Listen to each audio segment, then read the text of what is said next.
Welcome to a leadership moment.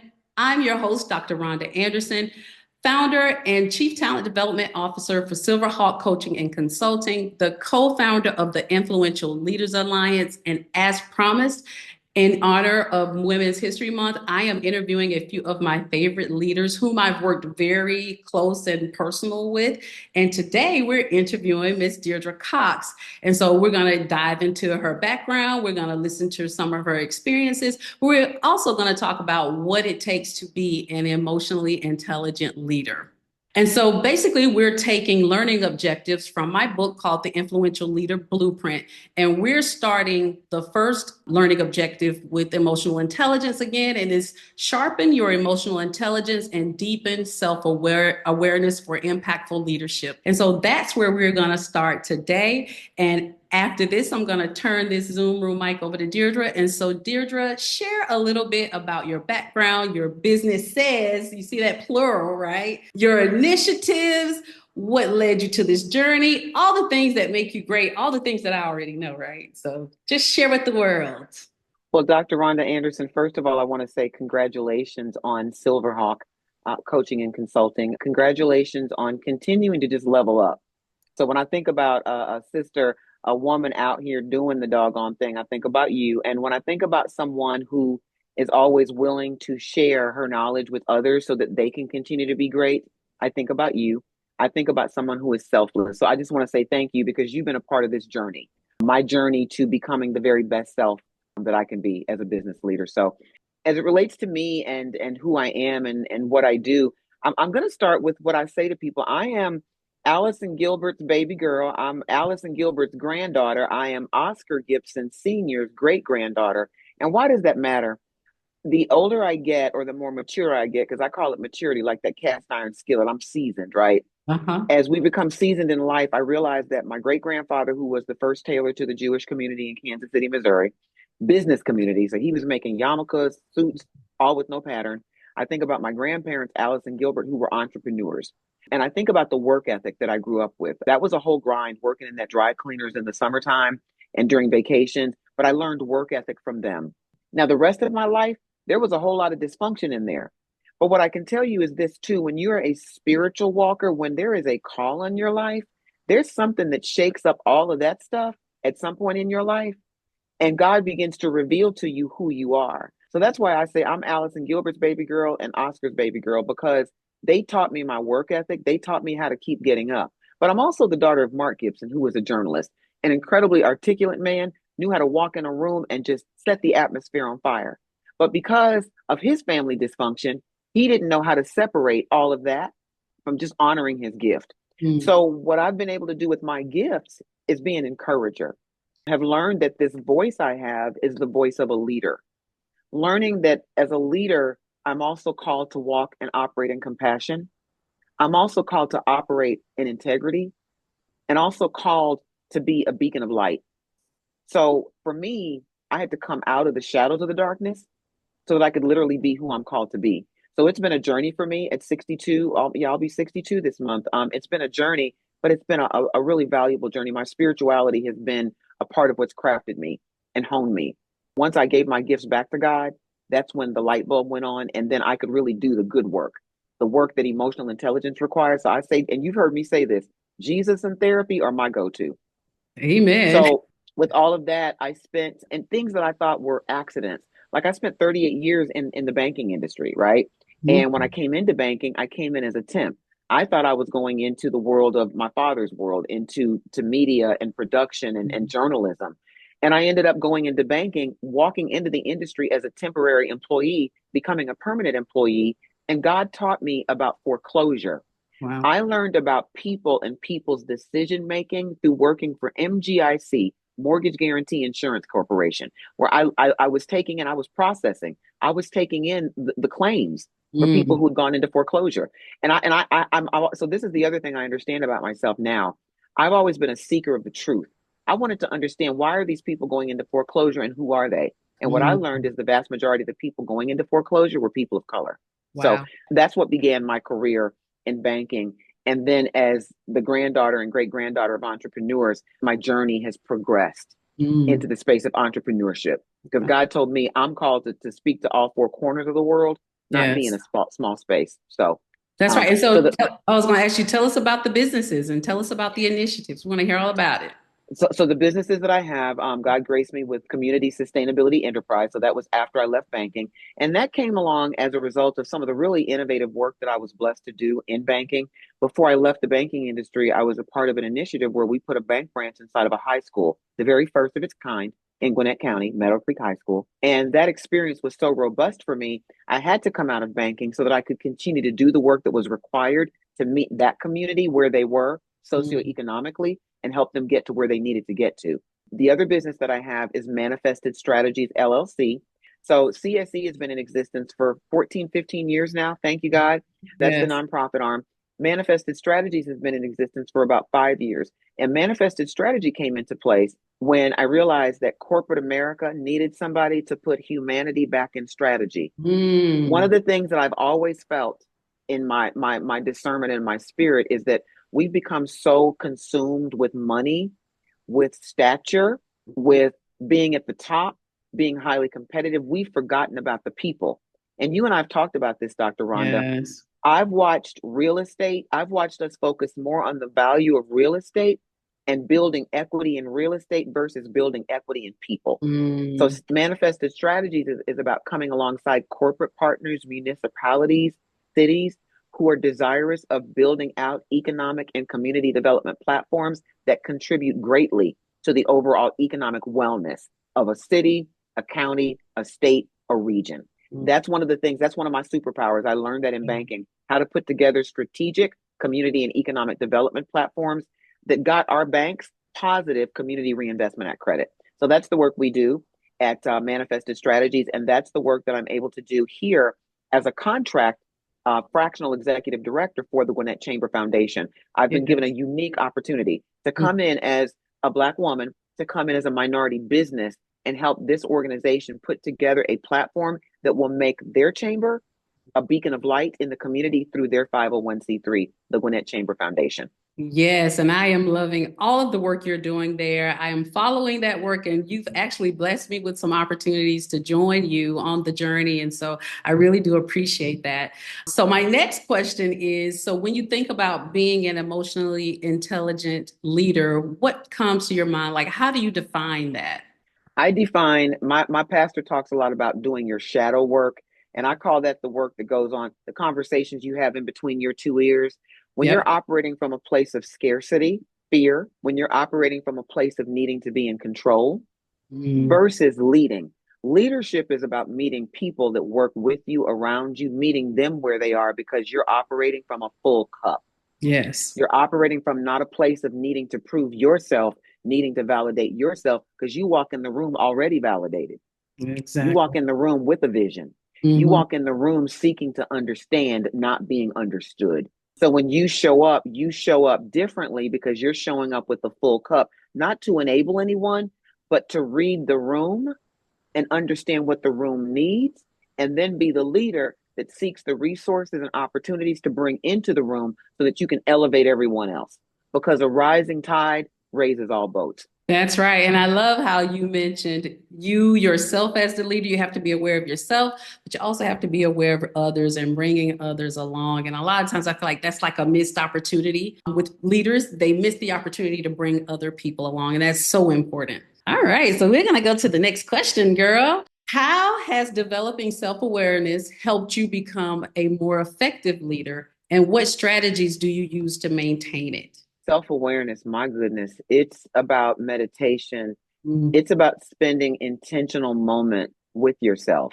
Can I yes. tell you something, Dr. Rhonda? When you don't like yourself, you don't want to spend intentional moments with yourself. Woo! That's powerful right there. That is. When when you are laden with self-defeating thought, when self-love is not a part of the cup that you sip from every day, you Mm, are operating from a place of toxicity because you're operating from a place of fumes. So you got to get to that part first, right? So it's yes. really a matter of choosing and deciding.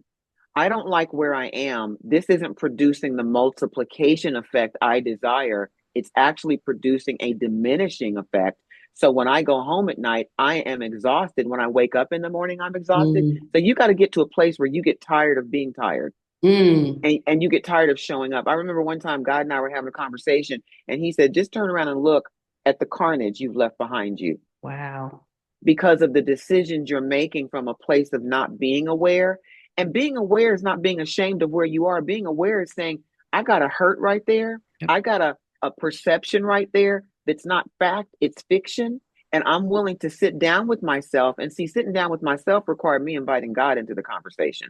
And then when God revealed to me, you need some therapy in this conversation, that's Mhm. when I was able to bring the right therapist. And that's a whole process too, identifying the right therapist and not Yeah. doubting yourself.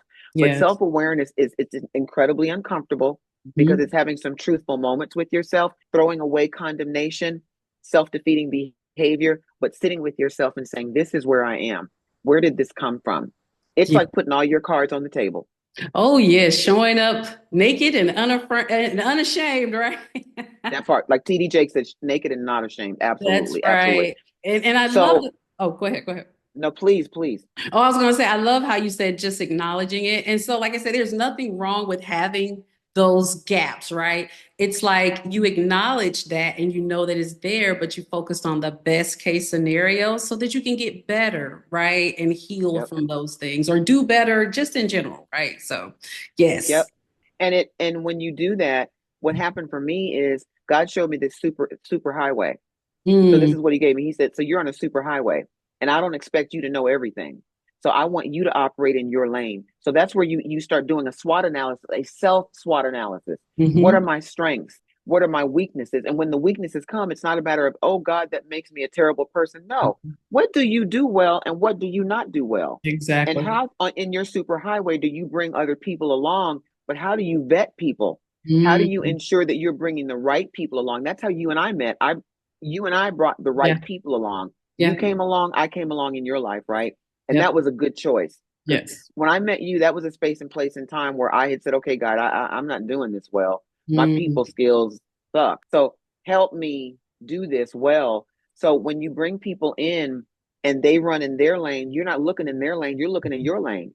that's right. And then you continue to focus on what you do well and continue to hone in those skills and then acknowledge the things you don't do well and see how you can improve a little bit in Exactly. those areas, right? Yep. But don't own something you don't do well. That's right. And I think it's matter of also having a strong tribe of people around you, Mm, like-minded, yes. and engaging with those people on a regular basis in transparent, Mhm. authentic conversations and doing some things outside of work that are self-development. And then Okay. therapy for me is a go-to. And I think also having a coach, having a personal and a business coach is critically important. Yes, those are all amazing strategies. And I know personally too, I believe in coaching. I believe in the tribe, because you really do need a group of people in your life that you can go to and be authentic with. There's nothing like that because we wear so many hats, we wear masks. We have to show up here at this level, show up somewhere else at another level. And it's really nice to be able to take your mask off and be normal with people who care about you and who you can trust. So I love that. All right. Yep. We're rolling. Good job. I love these answers, girl. You doing your thing tonight.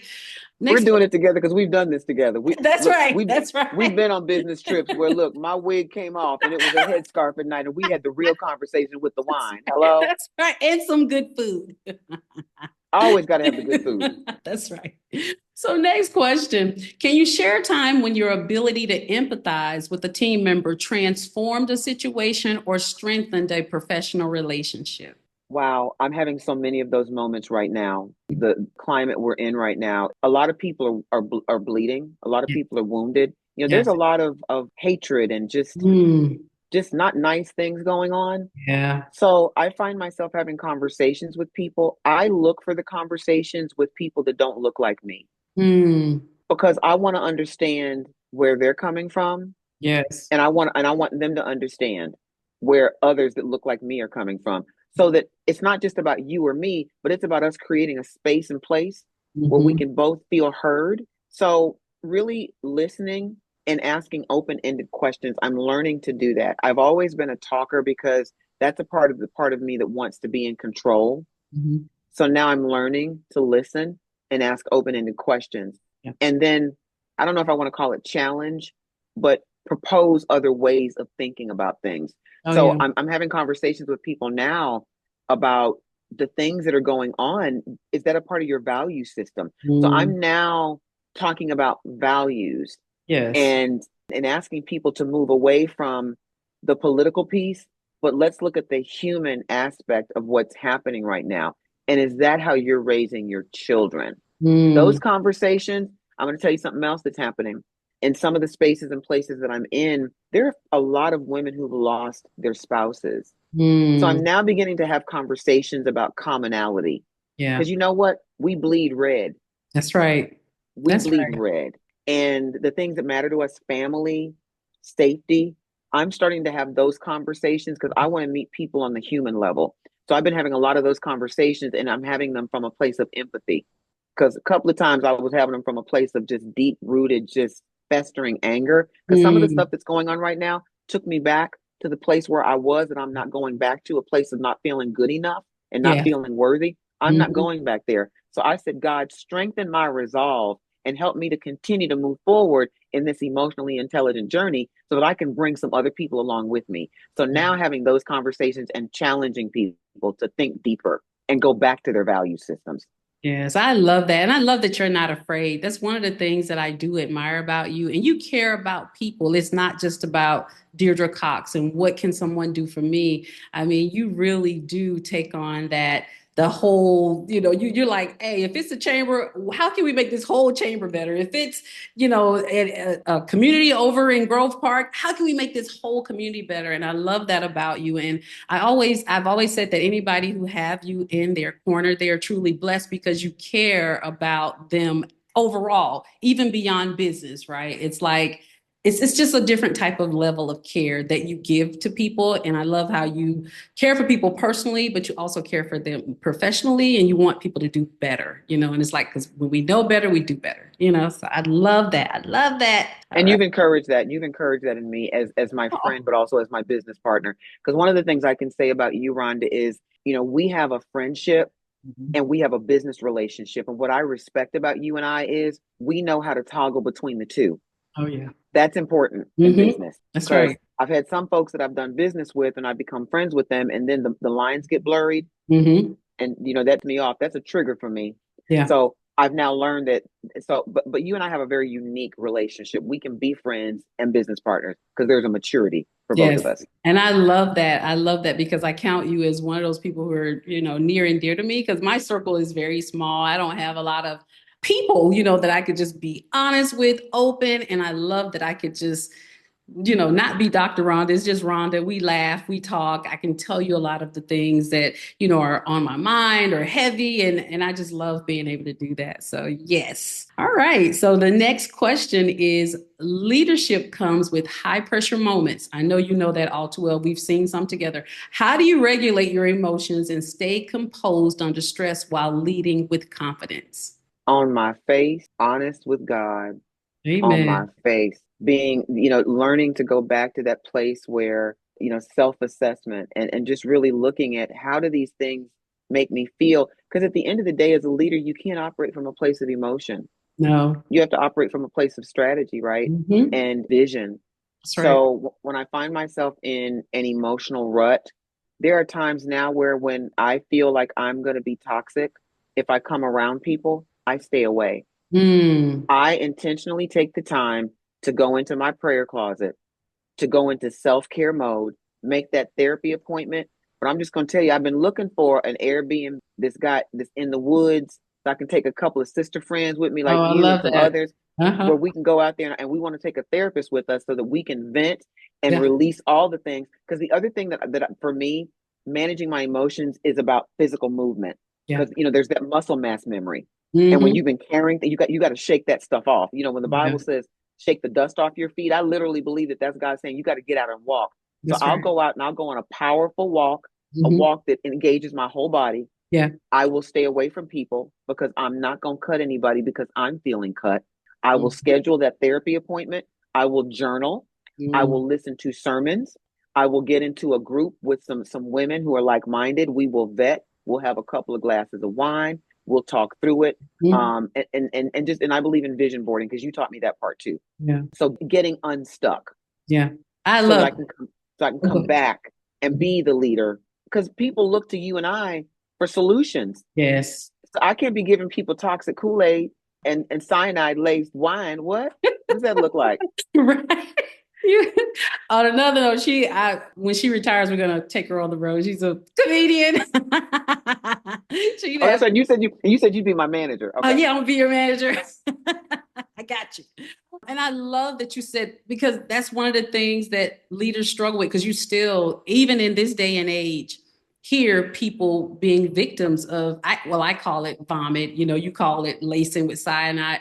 I call it you come into a job as a leader and you're vomiting on people and they have nothing to do with, what's going on with you personally. Maybe you're angry because a deal didn't go right, right? People don't have anything to do with that. So don't take it out on them. Like you said, separate yourself, figure out a way to separate yourself. Is it the journal? Is it the walk? I know I love to go for a walk too, or just power down altogether and sit on the couch. I usually take naps. Naps really refresh me, when Yeah. I'm under a lot of stress. So I love all those. Those are great strategies. I hope you guys are taking some of these into consideration because she dropped some gems there. All right, And the next. other, if I can say one more thing about Yes. accountability. As a leader, Mm-hmm. we have to be accountable because at Mm-hmm. the end of it, you have to remember who you are. That's So if right. you know whose you are and who you are, so if Mm-hmm. you know your assignment, you can't roll up in there and be like, I'm going to word vomit all over everybody and I'm going to let them know how I'm really feeling. No, no, no, no, no. That's There's a right. part of me right now that is so accountable because Mm. I feel a sense of responsibility because he's been better than good to me. Yes. Yeah. Times when I've operated from a place of emotionality in the workplace and in my relationships, God's Mhm. holding me accountable now. So I can't do that. I'm 62, so I can't roll out like that. So there's a Yeah. level of accountability and integrity, emotional integrity that I have to have. Amen. Amen. I love that. So, next question. How does emotional intelligence influence your decision making process, especially when dealing with difficult or unpopular choices? I know you've been having that as a challenge now, dealing with, all the things, the political landscape, the economic landscape, all the things. So, talk to us about that. So if you don't operate from a place of emotional intelligence, you're going to derail the train. Every business has a vision and a mission, and you got to be true to the vision and the mission. So you're driving the train, you're driving the boat. Right. And if you're not operating from a place of emotional intelligence, then what's going to end up happening is, the Bible talks about a double-minded man is unstable in all his ways. Mm, So not operating in emotional intelligence will derail any vision and mission. mm, It will derail any goal that you set. It yes. will derail any professional development you desire to Mhm. create. It will tear down your walls because then you become the angry boss. You become the boss or the leader that people are afraid of. And when your people Yes. are afraid of you, you're not operating from a place of level 5 leadership. And you and I have talked about this before Hmm. because that level 1 leadership is the person that's I'm the boss. Y'all gonna do what I say. That's kindergarten. Yes. The next level is okay, I'm becoming self-aware, so I realize that I'm in this place and there's a responsibility or a role that I carry. So Hmm. okay, hold on, let me find out what my role is. Let me get my sea legs underneath me. Level 3 is where, oh, there's people who are looking at me and looking to me. Yes. Somebody looking at you and somebody looking to you, that's totally different. Hmm. People look at you when you're acting a fool in the workplace and you're That's not right. emotionally intelligent. People look to you when they can count on you providing some level of guidance and Yes. consult that's going to help them grow. That's right. Level 4 is when now I'm invested in the people that are working with me and they're looking to me. So Yes. now I'm more focused on helping them develop because I've worked on myself and I feel I'm responsible for filling my cup every day. So now I'm going to support them in learning to do the same. And then when you're a level 5 leader, you all have got a synergy that is so flawless and so fluid that Hmm. everybody's focused on keeping the main thing the main thing. And when Yes. people need to unplug to be well, now they understand that you understand self-care is the best care. So Right. not operating in emotional intelligence, it creates a chaotic environment and Mm, you cannot accomplish things. That's how you walk into places and see inept people yes. Yes. That is. hiding behind hiding behind a title.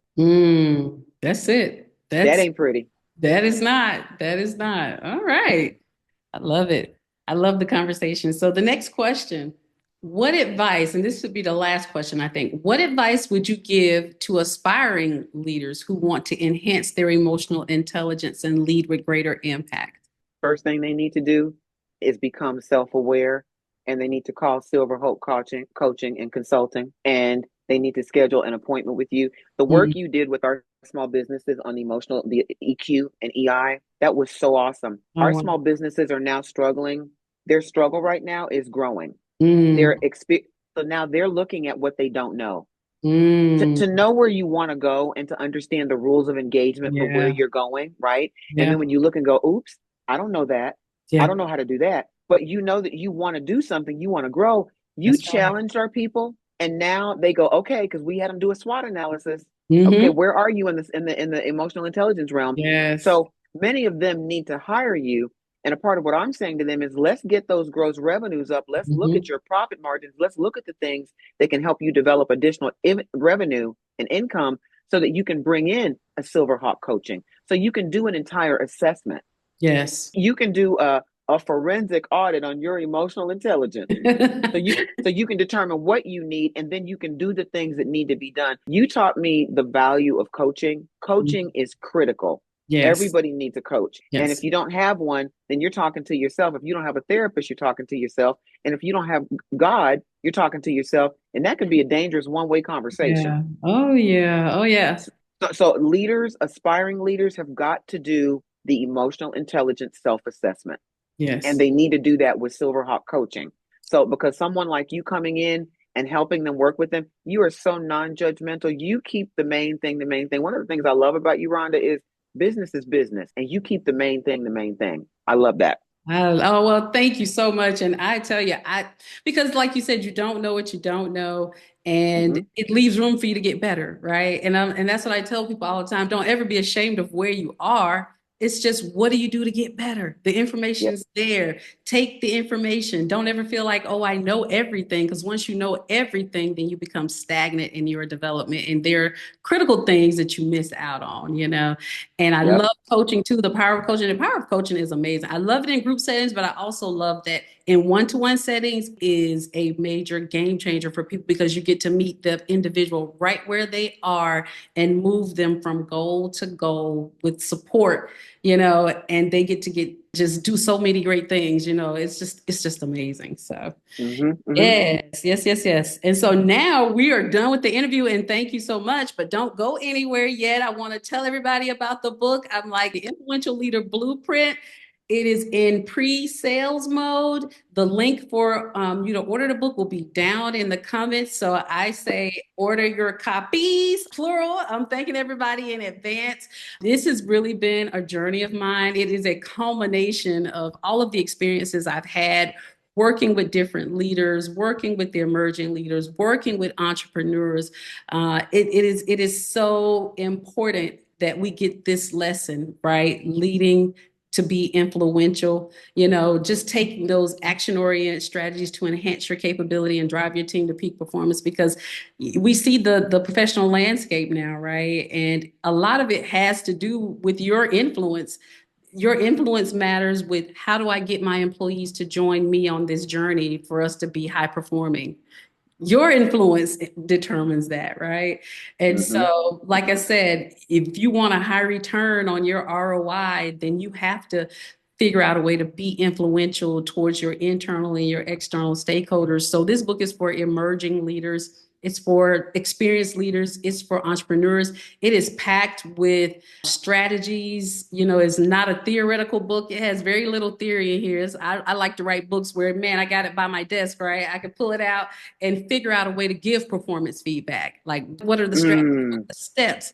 And so it's a journey. It takes people on a total leadership journey to just improving. You know, like I said, I love the 1% better. If you can get 1% better, you're far ahead of the game than you know. And so, like I said, the book is available for pre-sales, and I am super excited about it. So, and so, I'm super excited about it too. To have a book, a guide that I can literally pull out when I yes, feel stuck, so I can get yes, unstuck.